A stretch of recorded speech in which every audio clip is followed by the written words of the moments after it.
النهاردة يا شباب هنتعلم مع بعض ازاي نقدر نعمل زيادة في الرامات او نزود الرامات بتاعتنا من خلال الهاتف المحمول. يعني الموبايل بتاعي 8 جيجا رام، ولكن مش قاري 8 جيجا رام، قاري 4 جيجا رام، قاري 6 جيجا رام فقط. طيب انا دلوقتي مش عايز اخليه يقرا ال 4 جيجا رام او يقرا 6 جيجا رام، انا كل اللي عليا عايز اخليه يقرا ال 8 جيجا رام، يعني يقرا ال 8 جيجا رام كلهم. تمام، هنعمل ايه؟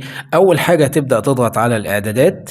من الاعدادات هننزل على حاجة اسمها حول الجهاز، هنضغط عليها بالشكل ده. لو لاحظنا كده يا شباب عند الرام هتلاقي مكتوب 4 جيجا رام زائد 8 جيجا رام، يعني هو الهاتف بتاعنا قاري 4 جيجا رام واقدر ازود في الرام لحد 8 جيجا. لو ضغطت بالشكل ده كده هتلاحظ ان هنا بيقول لك توسيع بمقدر 4 أو 6 أو 8 جيجا، يعني انت عايز توسع.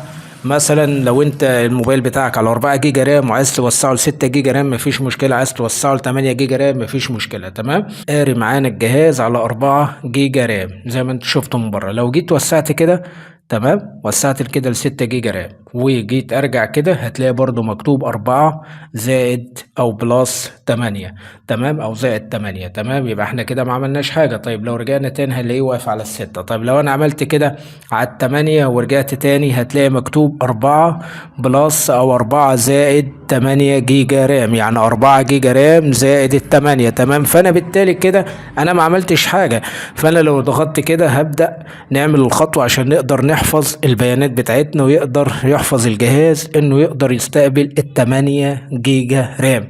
طيب هنعملهم إزاي؟ يعني أنا لو جيت عملت كده مشيت كده أنا حددته على التمانية جيجا رام. بعد كده هعمل إيه؟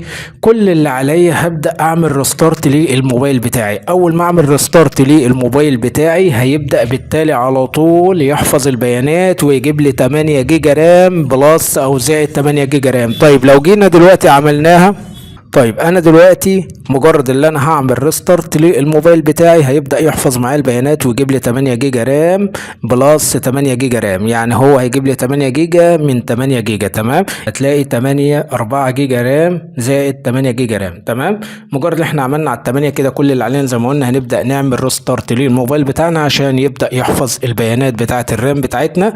تمام، هنعمل ريستارت ونرجع نوريكم بقى قرا ازاي وبقى شكله عامل ازاي وهل هو خد الرامات كلها ولا لا. طبعا هنعمل ريستارت للموبايل بتاعنا ونرجع لكم تاني. ورجعنا لكم يا شباب بعد ما عملنا ريستارت للموبايل بتاعنا، وتعالى نشوف هل الرامات زادت معانا ل 8 جيجا ولا لسه زي ما هي 4 جيجا. كل اللي علينا نضغط على الاعدادات. من الاعدادات هنجيب حاجة اسمها حول الجهاز. تمام، لو لاحظنا كده يا شباب هتلاقي بالفعل زادت معانا الرامات، بقى الرام دلوقتي 8 جيجا بلس 8 جيجا. تمام، لو لاحظتوا كده يا شباب زي ما انتم شايفين، بكرر كلامي تاني، بص كده الاول كان 4 زائد 8 دلوقتي بقى 8 زائد 8، يعني هي كده خد كل الرامات. وكده احنا عملنا توسيع للرامات بتاعتنا. كده الموبايل بتاعنا لو 8 جيجا رام احنا خليناه ياخد ال 8 جيجا رام. تمام، لو حبيت بقى تقلل تاني كل اللي عليك هتبدأ تضغط. لو انت مش محتاج التمانية دلوقتي وعايز تشتغل باربعة او بستة، كل اللي عليك هتبدأ ترجع كده وتجيب الاربعة وتبدأ تعمل ريستارت للموبايل بتاعك. هيبدأ يحفظ معاك البيانات ويبدأ يدي للجهاز، او الجهاز هيبدأ ياخد رامات بس 4 جيجا.